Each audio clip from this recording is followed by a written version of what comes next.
코로나 유행에 따른 여행 제한으로 인해 캐나다는 2020년 워킹 홀리데이 프로그램 초청을 하지 않았습니다. 올 2021년 다시 워킹 홀리데이 초청 프로그램을 시작했지만 코로나 시기로 인해서 워킹 홀리데이를 신청할 때 직업 제안서를 제출해야만 했습니다.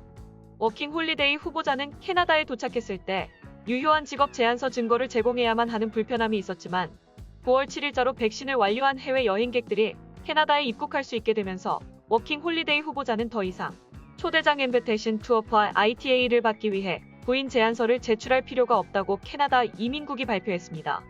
하지만 여전히 워킹 홀리데이 비자를 신청하기 위해서는 캐나다에 입국할 수 있는 자격 조건을 증명할 수 있는 서류들과 완전히 예방접종을 받았다는 증거가 필요합니다. 워킹 홀리데이 승인서와 완전히 예방접종을 받았다는 서류를 캐나다 입국장에 제출해야 캐나다에 입국하실 수 있습니다.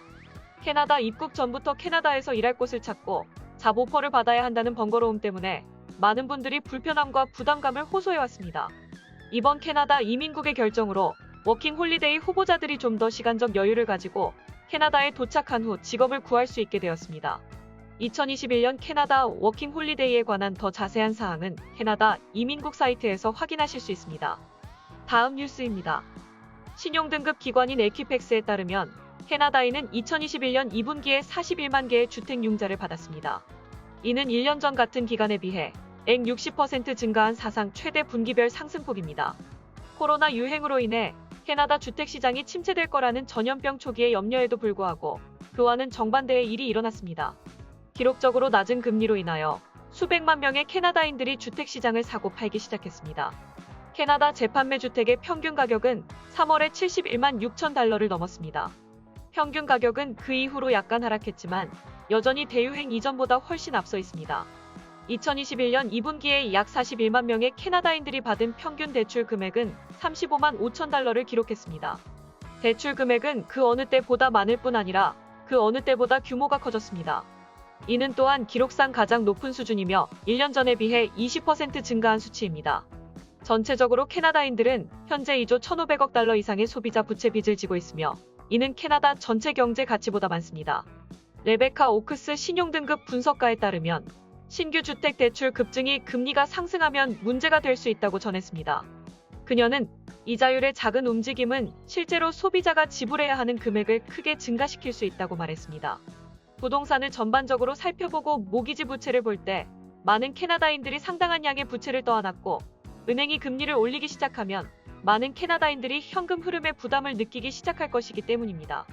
쉐리 쿠퍼 도미니언 랜딩 센터의 수석 이코노미스트는 대부분의 캐나다인은 실제 모기지 이자율보다 훨씬 높은, 훨씬 더 엄격한 스트레스 테스트를 받아야 한다고 주장하면서 금리가 2.5%포인트 오르더라도 그 정도는 지불할 자격이 있는 사람들에 한해서 대출을 승낙해야 할 것이라고 덧붙였습니다. 하지만 그녀는 전반적으로 눈에 띄는 2조 달러의 부채 수치에 기여하는 신규 구매자에 대해 그다지 걱정하지는 않는다고 말했습니다. 코로나가 캐나다 경제에 특별한 시기였으며 대출 자격이 있는 인구의 비율은 여전히 직업을 갖고 있는 사람들이기 때문에 이것을 앞으로의 문제로 보지 않는다며 금리가 올라도 크게 영향받지 않을 거라고 말했습니다. 다음 뉴스입니다. 한동안 동결 소식을 알렸던 렌트비가 내년에는 다시 올라갈 것으로 알려져 한숨을 자아내고 있습니다. 주정부의 발표에 따르면 내년 렌트비는 물가 상승률에 따라 인상될 수 있게 되었으며 2022년 1월 1일 이후부터 시행될 예정입니다. 인상될 경우 집주인들은 반드시 세입자들에게 최소 3개월 전에 인상 고지를 해야 하며 렌트비는 1년에 한 번씩만 올릴 수 있습니다. 그나마 다행인 것은 인상폭이 1.5%로 제한된다는 것입니다. 이는 지난 15년 만에 최저 상승률입니다. 밴쿠버에 위치한 임대주택의 렌트비는 지난해 3월 18일 이전에는 2.6%, 2019년에 2.5%, 2018년에 무려 4.0%가 오른 바 있습니다. 부동산 관련 서비스를 제공하는 웹사이트 선포에서 제공한 자료에 따르면 밴쿠버에 위치한 원베드 유닛은 평균 2,000달러, 투베드 유닛은 평균 2,860달러인 것으로 나타났습니다. 한편 코로나19 유행으로 소득에 문제가 생긴 이들의 처우 개선을 위해 2020년 3월 18일부터 시행되었던 렌트비 동결은 연장을 거듭하다 올해 말 12월 31일 끝날 예정입니다. 코로나19의 영향으로 학교 캠퍼스 내 기숙사생과 유학생이 줄어든 이후 현재는 임대주택의 수요가 크게 회복된 것으로 알려졌습니다. 소폭의 상승률이라 하더라도 코로나19 유행에서 완전히 벗어나진 못한 지금 식료품비와 더불어 렌트비마저 다시 오른다고 하니 속이 쓰려오는 소식인 것 같습니다. 다음 뉴스입니다. 오는 13일 월요일부터 비필수 BC주 기업들은 손님들에게 예방접종 증명서를 요구해야 합니다. BC주 대다수의 주민들이 백신 접종을 완료했지만 서비스 업계에서 일하는 직원들은 백신 반대 소수자들에게 폭언이나 폭행을 당할지도 모른다며 우려를 표하고 있습니다. 제프 귀날드 음료협회장은 이런 규제가 자신들에게는 적용이 되지 않는다고 생각하는 사람들이 있으며 그들은 가고자 하는 곳은 어디든 간다고 말했습니다. 보니 헨리 보건관은 경찰에 신고하는 것이 서비스 업계의 첫 번째 방어가 되어서는 안 된다고 말하지만 제프 협회장은 직원들이 법 집행기관의 지원을 받는다고 느껴야 안심이 된다고 말했습니다. 제프 협회장은 또한 말다툼이 있어 경찰을 불렀을 때 손님들의 행동은 절대 용납할 수 없으며 엄중한 처벌과 높은 벌금을 받게 될 것이라는 것을 알아야 한다고 강조했습니다. 그는 또한 경찰이 백신 접종을 완료하지 않은 손님들에게 나가라고 말한 뒤에 다시 들어오는 손님들을 막을 방법이 없다고 경고했습니다. 빌워커 랜드마크 시네마 사장은 영화를 보러 오는 관람객들에게 백신 완료 증명서를 요청해야 하는 젊은 직원들을 걱정하고 있습니다. 그는 영화관은 정부의 보건 규제를 관람객들에게 강제할 수 있는 기관이 아니다.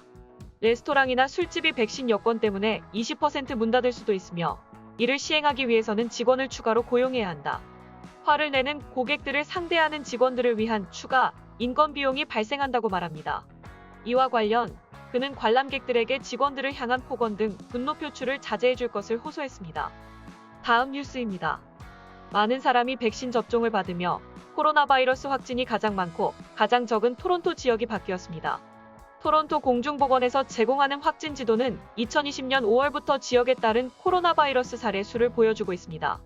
저소득 지역과 필수 근로자의 비율이 높은 지역은 전반에 걸쳐 가장 큰 타격을 받았으나 지역사회 봉사활동과 높은 백신 접종률을 보이며 회복하는 모습을 보이고 있습니다. 8월 19일부터 9월 8일까지 가장 확진율이 높은 지역으로는 메포빕 지역이 주민 10만 명당 227건, 브로드뷰 놀스 지역이 10만 명당 226건, 캘리포니아 페어뱅 지역이 주민 10만 명당 201건의 사례가 보고되었습니다. 토론토에서 가장 확진율이 가장 낮은 지역은 로렌스 파크 놀스 지역이 10만 명당 14건, 가일드우드 지역이 10만 명당 20건, 마운트 플레젠트 웨스트 지역이 10만 명당 20건으로 지난 3주 동안 가장 낮은 확진율을 기록했습니다. 토론토시는 코로나의 영향을 받은 사람들이 어디에 살고 있는지를 알고 다른 중요한 위험 요인을 확인함으로써 토론토 공중보건은 예방 조치를 할 수 있으며 바이러스 확산을 줄이기 위한 조처를 할 수 있다고 말했습니다. 토론토의 새로운 코로나 바이러스 사례는 지난 몇 주 동안 증가하다가 진정되고 있으며 7일 평균 하루에 153건의 새로운 사례가 발생하고 있습니다. 다음 뉴스입니다. 온타리오주의 최저임금이 다음 달에 인상될 예정입니다. 10월 1일부터 최저임금은 시간당 14.25달러에서 14.35달러로 인상될 예정입니다. 학생 최저임금, 주류 서버, 가사도우미 임금에도 10센트 인상이 적용될 예정입니다. 학생들의 시간당 임금은 13.40달러에서 13.50달러로 올라갈 것이며 이는 18세 미만이고 학기 중이거나 여름방학에 일주일에 최대 28시간 일하는 학생들에게 적용됩니다. 주류 서버의 시간당 요금은 12.45달러에서 12.55달러로 오르며 가사도우미는 최저임금이 시간당 15.70달러에서 15.80달러로 인상됩니다. 캐나다에서 시간당 임금이 가장 높은 곳은 16달러로 누나부트 지역으로 나타났으며 가장 낮은 지역은 11.45달러를 받는 사스카추안 지역으로 나타났습니다. 지난 6월 캐나다 정부는 2021년 12월 29일부터 연방 최저임금을 공식적으로 15달러로 인상한다고 발표한 바 있습니다.